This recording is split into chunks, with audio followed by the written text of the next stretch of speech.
Good morning, students. In this video lecture, we are going to talk about the subject research methodology and seminar. And our focus will be on chapter 1, that is introduction.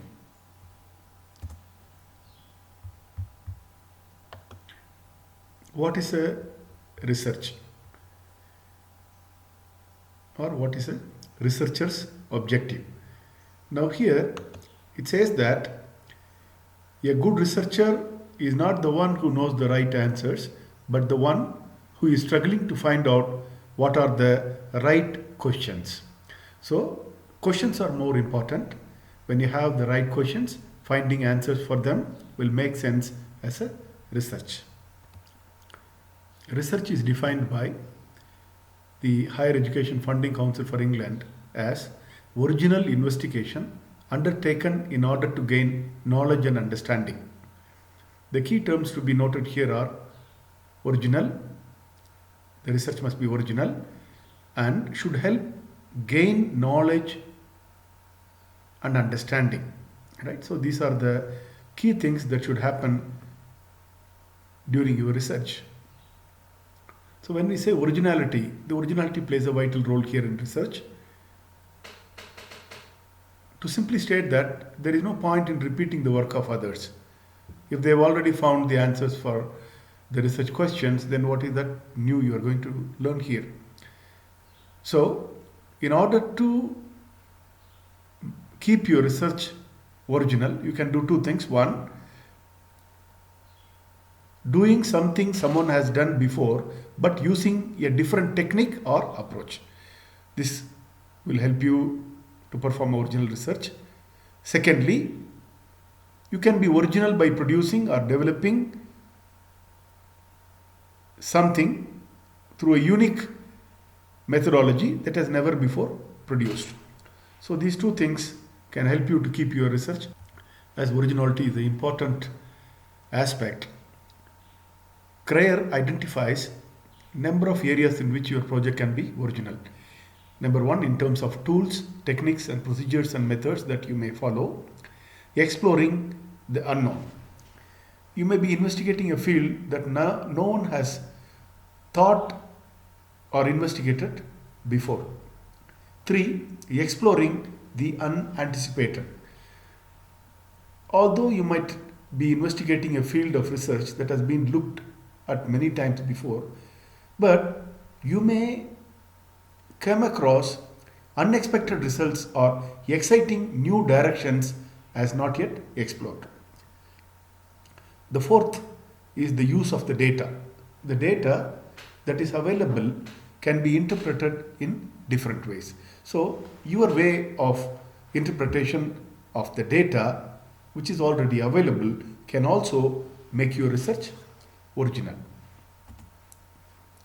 The research process should be considered as an activity.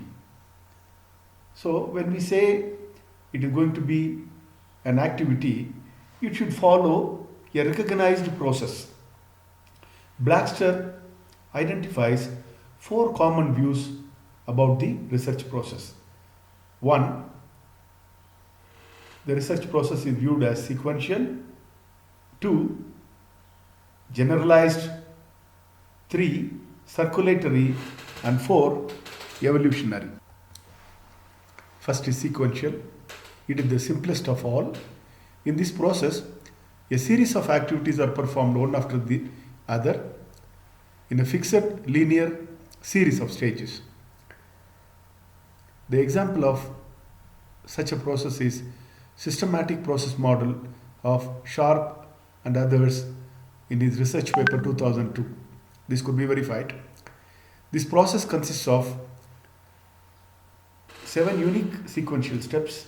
Number 1, starting from identifying the broad area of study, selecting a research topic, deciding on the approach to follow, plan how you will perform the research, gather the data for information, analyze and interpret these data, present the results. The same sequential research process identified by Greenfield in a different way He puts the whole thing in 4 steps.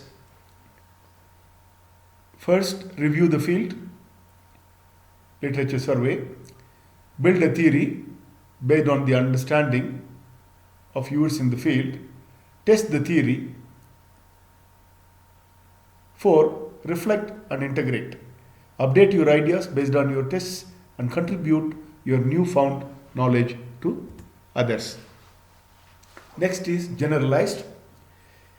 The generalized research process is identical to the sequential process.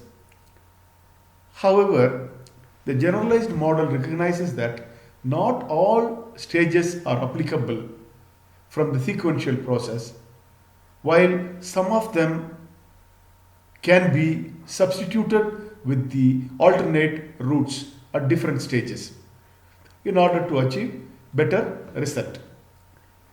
Such an example is from Kane from his research paper 1985, which has around 11 distinct stages. Circulatory approach. It recognizes that any research is only part of a continuous cycle of discovery and investigation.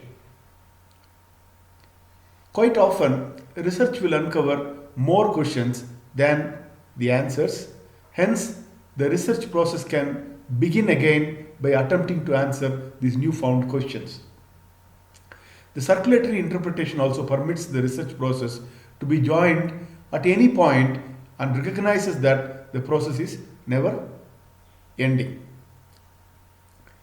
The example is from Rootstam and Newton's research wheel from their research paper 2007, which is suggesting a recursive cycle of steps that are repeated over time. Evolutionary view.